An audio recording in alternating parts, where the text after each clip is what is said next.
हरे कृष्णा। वर्ण संकर के ऊपर इस वीडियो बनाने के लिए चाह रहा हूँ।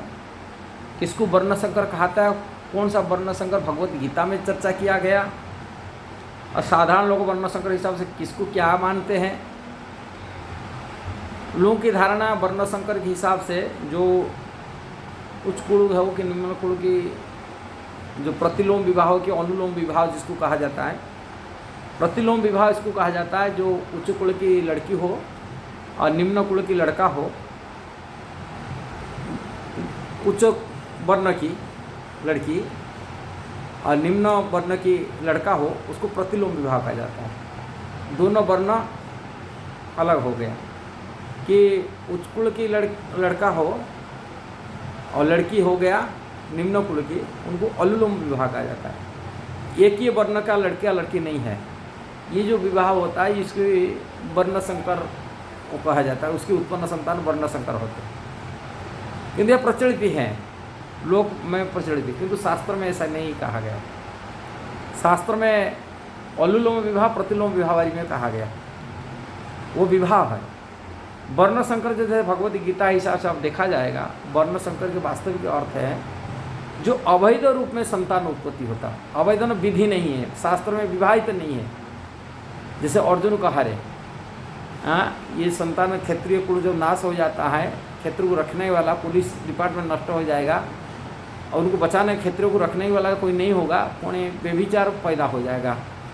माने जो गलत लोगों के द्वारा, व्यभिचार लोगों के द्वारा वो स्त्रियों को शोषण करेंगे और स्त्रियों में संतान उत्पत्ति करेंगे, और शोषण होने से उत्पन्न जो संतान होगा जिसको जारद संतान कहते हैं, उसको वर्ण संकर कहा गया। ऐसा संतान जो उत्पन्न होगा वो पिंड पानी श्राद्ध क्रिया आदि जो पितरों को देना है वंश को दे नहीं पाएंगे। ये अर्जुन को कहने का तात्पर्य है।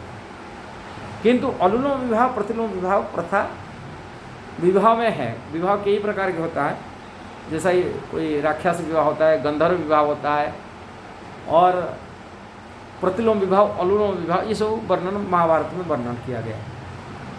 जैसा ये शांतनु महाराज थे, भीष्म पितामह के पिताजी, वो अनुलोम विवाह किए थे।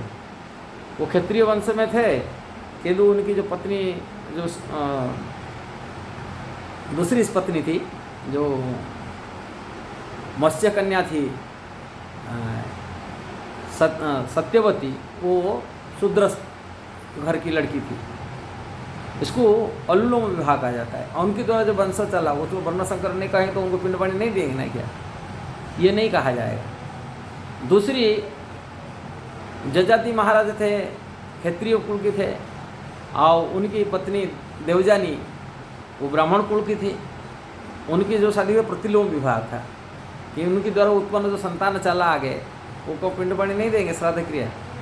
यहाँ वरना इसलिए प्रतिलोम अनुलोम विवाह ऐसा जो वैवाहिक के रूप में जो संतान उत्पत्ति होता है से प्रतिलोम विवाह, उसको वर्ण संकर उनको कहा नहीं जाता। भगवद गीता के हिसाब से वर्ण संकर उनको कहा जाता है जो व्यभिचार से